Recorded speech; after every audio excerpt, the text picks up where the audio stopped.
The educational benefit of deliberation would be multifold. I think just starting from the aspect, let's take the concept of leadership. Students learn how to actively listen, really listen carefully to what people are thinking and feeling about a particular topic. Also, they're learning to be assertive. Students who in the past were just passive observers in the classroom perhaps become people who are now giving opinions, and in fact learn that their learning style is more geared towards discussion rather than, let's say, taking a test or listening to a lecture. I think there are other things that occur as well. One of them is the whole idea of how do I make my decisions? What are my intentions? How do I really go about basing my decision? Is it because I want to avoid punishment? Is it because it's the school rule? Is it because it's for the common good? Those sorts of motivations for our behavior and our decisions can be explored in deliberation. Deliberation really does enhance citizenship within the school environment. It can also enhance it within the community and even in the family. And an example of that would be, let's take the topic of bullying.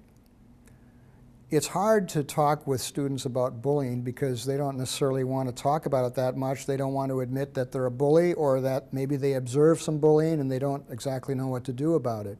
But if you can get 3 or 4 approaches out there in a deliberation, all of a sudden it objectifies that somewhat emotion-laden topic, and kids, I think, feel much more comfortable dealing with that. And then I think they're in a much better position to say, hey, we can do something about that, and start to develop an action plan. And I think that process also fosters collaboration with the staff, the principal, and others who are involved. I think the case for using deliberation as a teaching methodology and trying to get to content is that it's experiential. By that I mean that students get involved not in just listening, but they're also talking to other people. They're actually taking leadership roles. They may be doing research, which is a very wonderful sort of learning experience. They may be making presentations to other classrooms, or maybe even their parents, maybe community members. So they're really getting engaged on a variety of different levels. And by that I mean not only cognitive, but also social, emotional, behavioral.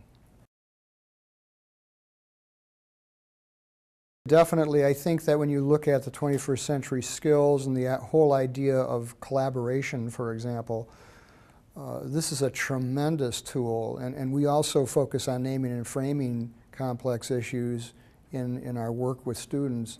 These are tremendous collaborative skills that we have used in other areas such as coalition building, strategic planning, and also developing action plans for things as diverse as alcohol and drug abuse, bullying, and so forth.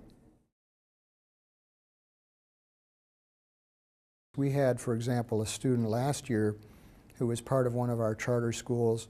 When she started out at the beginning of the year, she did not speak in the deliberation.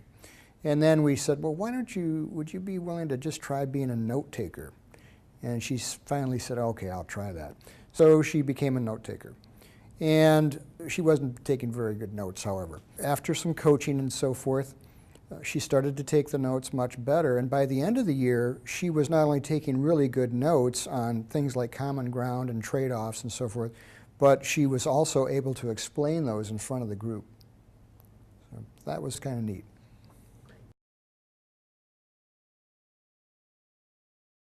Well, one of the big things as far as an attraction to deliberation has to do with leadership development. I've been in education for a number of years, and one of the things I've always been attracted to are what are the foundational skills to being a good leader. And some of those, like active listening, being assertive, being able to make decisions, being able to set goals and achieve them, all are prerequisites and actually are tremendously reinforced by the deliberative process. So this was just a next step. I think deliberation takes leadership development and character development to another level in any educational endeavor you're involved with. One of the ways that really is a good rationale for using deliberation in schools is that if you study the behavior of students and their attitudes and their skill levels, in particular developmental assets around becoming a good citizen, becoming a strong individual, two areas that commonly come into play are decision making and goal setting. Unfortunately, students they don't do so well with those skills, and it kind of runs across the board. If you look at measuring those from, let's say, 6th grade to 12th grade, the decision making and the goal setting are areas that always need to be bolstered. So this is a rationale that you could use with teachers and say, the kids need to make better decisions. I was talking to a principal a while back who said, you know, this student made such a stupid decision about bringing the knife to school or having some marijuana in his locker, and so he didn't realize the consequences of that, and now he's expelled, et cetera, et cetera. How can we improve students' decision making? I say deliberation is one of those ways. In terms of applying deliberation to some very specific or local situations, we have found that it's very motivating for a class to start to explore deliberation this way. Well, what would you like to deliberate on? What are some topics that are of interest to you? And it's been extremely surprising to us what they've come up with. One of them is they want more say in their school. School governance issues are a major thing, and in fact, both of the at-risk programs that I've been working with, both of them have chosen to do deliberations on school governance. But there was one that was really surprising to us this year, which is we asked that question, what would you like to deliberate on? And after about 2 weeks of discussion, they came up with the topic of suicide. And we were surprised at that because of all the emotion connected to that topic, but they said we want to do that. So we are in the process of doing a deliberation now after we've named and framed that topic about suicide. So there are many local applications for deliberation. In terms of teachers learning how to do deliberation, it really has to be something that they observe and that they also get involved with in terms of learning moderator skills. So we've done a couple different things. One is that we've team taught with teachers at the 6th grade level, the 8th grade level, as well as the high school level. We've also taught with college professors and modeled for them the moderator skills. So they were really observers initially and then started to gradually take on different moderator roles and became more and more involved in that process.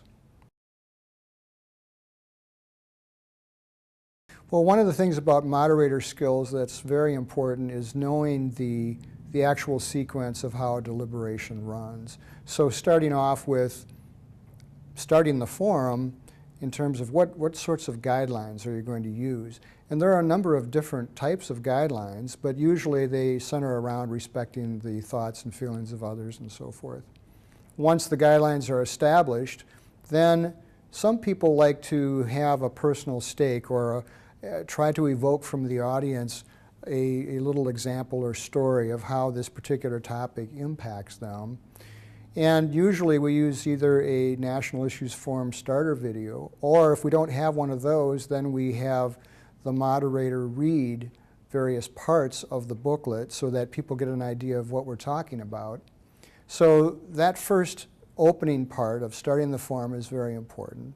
And then, of course, we teach them some specific questions that try to get off what are the benefits, drawbacks, and trade-offs of the various options or approaches that are articulated in the booklet.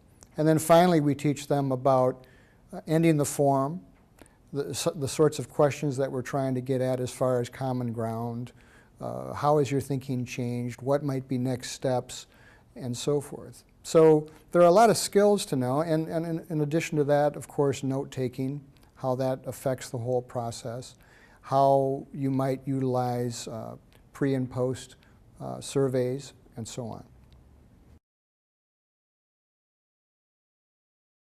What I love most about getting involved with deliberation is that it unlocks not only our intellectual capacity, but also our capacity for empathy.